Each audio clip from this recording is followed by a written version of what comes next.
Salut tout le monde, j'espère que vous allez bien. Vidéo hyper simple aujourd'hui, vidéo histoire de vous donner de nouvelles, d'en prendre aussi de vous. J'espère que tout se passe bien pour vous. Ces derniers temps, je ne vais pas vous mentir, je n'ai pas eu le temps de tourner de vidéos, vraiment. C'est très chargé, les semaines passent à vitesse grand V. Et cette période-là, sans vidéo, je m'en rends vraiment compte que c'est un manque. Donc le partage avec vous ne cessera jamais, je pense. Clairement, ma chaîne YouTube, je la garderai pour toujours. À quelle fréquence je posterai des vidéos plus tard, je ne sais pas. Mais pour le moment, clairement, je vais continuer à poster des vidéos. Je vais trouver le juste équilibre entre le partage réel lors des guidages et le partage virtuel grâce aux vidéos. La formation pour devenir moniteur guide de pêche suit son cours. Ça avance, les grosses échéances approchent à grands pas. J'ai vraiment hâte qu'elle soit là. J'aime pas être dans l'attente, je préfère être dans le dur tout de suite et dans la vérité rapidement.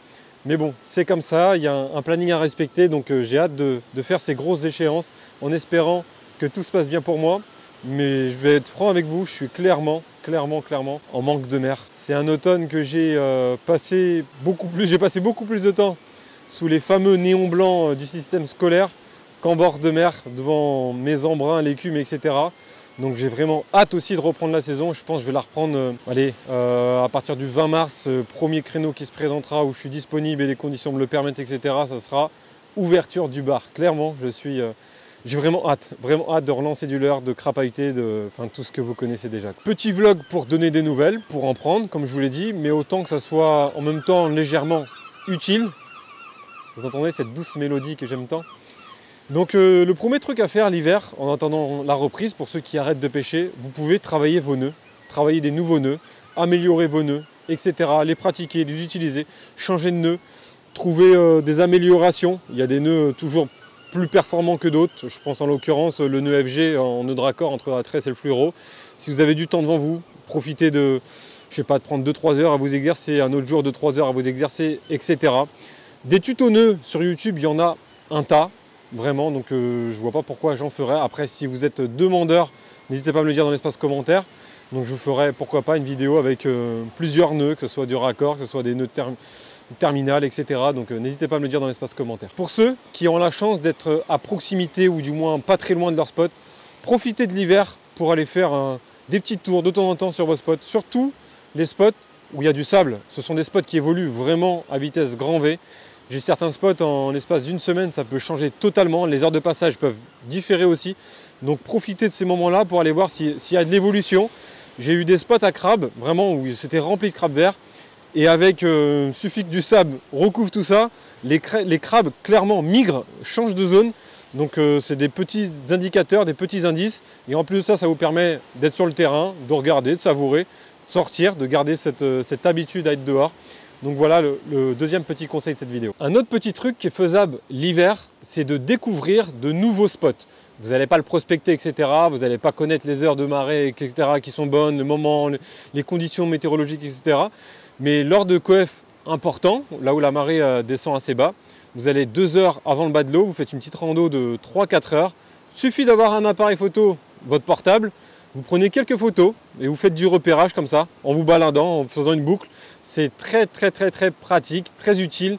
Cette année avec la formation, j'ai pas eu le temps, mais ça m'arrive assez souvent de le faire. Et ça donne des idées, ça donne envie de prospecter d'autres spots. Donc encore un petit conseil d'hiver qui permet encore une fois d'être dehors, vous l'aurez bien compris. Un petit conseil matériel, ça ne coûte rien. Là clairement, justement, ça fait faire des économies. C'est au niveau de la tresse. Souvent, ceux qui ont une tresse abîmée ont tendance à la changer en disant bon ça y est, elle est foutue, je vais changer la tresse. Avant d'acheter une autre tresse, c'est contre le marché ce que je dis, mais vous pouvez la retourner. Pour la retourner, c'est simple. Vous avez votre bobine principale avec votre tresse sur le moulinet, vous la mettez sur une autre bobine. À partir de ce moment-là, vous la mettez à nouveau sur une autre bobine et à partir de ce moment-là, vous la remettez sur votre tresse. C'est comme ça que vous allez pouvoir retourner votre tresse. Sinon, vous pouvez le faire sur un stade de foot ou dans votre rue si vous avez une grande ruelle. Mais voilà, si vous n'avez pas cette possibilité, c'est comme ça qu'il faut faire. De votre bobine, vous la mettez sur une autre bobine, soit à la main, soit sur un autre moulinet. De ce moulinet-là, à nouveau sur un autre. Et à partir de cette fois, vous la remettez sur votre moulinet et vous verrez que vous aurez, pour la plupart d'entre vous, au moins 60 mètres de tresse quasiment neuve. Et ça évite d'en racheter une tresse tout de suite vous allez pouvoir faire la demi-saison et pourquoi pas l'été prochain acheter une tresse. Petit conseil qui permet de prendre soin de votre bagagerie et de vos vêtements de pêche. Sur les fermetures éclairs, pensez, là, pendant cette période hivernale, à mettre soit de l'huile fine, soit de l'huile de colza ou une matière grasse en fait, qui va protéger vos vêtements, qui va protéger les fermetures de vos sacs contre l'oxydation. C'est souvent à la période de pause que le sel a son plus grand effet, qu'il attaque le plus. Lorsqu'il y a des phases de pause, veillez à bien surveiller votre matériel au niveau du sel. Encore un autre petit conseil d'hiver, replongez-vous dans vos boîtes, faites du rangement, du tri, imaginez-vous d'autres sortes de pêche, préparez-vous dans vos sorties psychologiquement, ça permet vraiment de mettre du carburant, de se redonner envie, de tout reclasser, que tout soit propre, tout soit carré. Ça c'est ma nature, je vous le conseille parce que je pense que c'est quelque chose de bien, d'être ordonné, etc. dans sa pêche. Donc profitez de ces moments-là pour remettre de l'ordre et tout remettre clean, propre, prêt à faire feu la nouvelle saison. Et pour le dernier petit conseil, c'est niveau matériel. On a beau dire, on pêche au leurre, on est amoureux du matériel, que ce soit du matériel cher ou pas cher, haut de gamme ou pas haut de gamme, entrée de gamme, etc. Peu importe le budget qu'on accorde à la pêche. Mais se faire plaisir, s'acheter 2-3 petits trucs, des nouveautés, regarder ce qui se passe, etc. au niveau des marques. Ça permet de mettre un peu de carburant et d'avoir envie de tester ce nouveau leurre dès le début de la saison. C'est un peu de carburant, la passion on la trouve dans là, ce que je fais aujourd'hui. Là je suis parti voir les oiseaux tranquillement, c'est un truc que j'aime beaucoup faire. Et puis voilà, certains c'est le matériel et c'est toutes ces petites choses qui nous donnent envie d'aller au bord de l'eau encore et encore. Donc voilà, les petits conseils d'hiver. Bon, c'est une vidéo simple, une vidéo un peu vlog avec 2-3 images histoire de couper un peu et qu'on ne voit pas tout le temps ma sale tête. Et moi je vous laisse là-dessus les amis, on se retrouve très bientôt pour des vidéos diverses. Ça va être des vidéos sûrement matos, il y a de la nouveauté en bagagerie, il y a de la nouveauté en moulinet, des nouvelles pêches, vous verrez. Je vous présente tout ça très prochainement. En tout cas ça me fait hyper plaisir de retourner à nouveau une vidéo. Je vais prendre du plaisir à la remonter, vous la poster. J'espère que ça vous fait du plaisir aussi de me revoir à nouveau.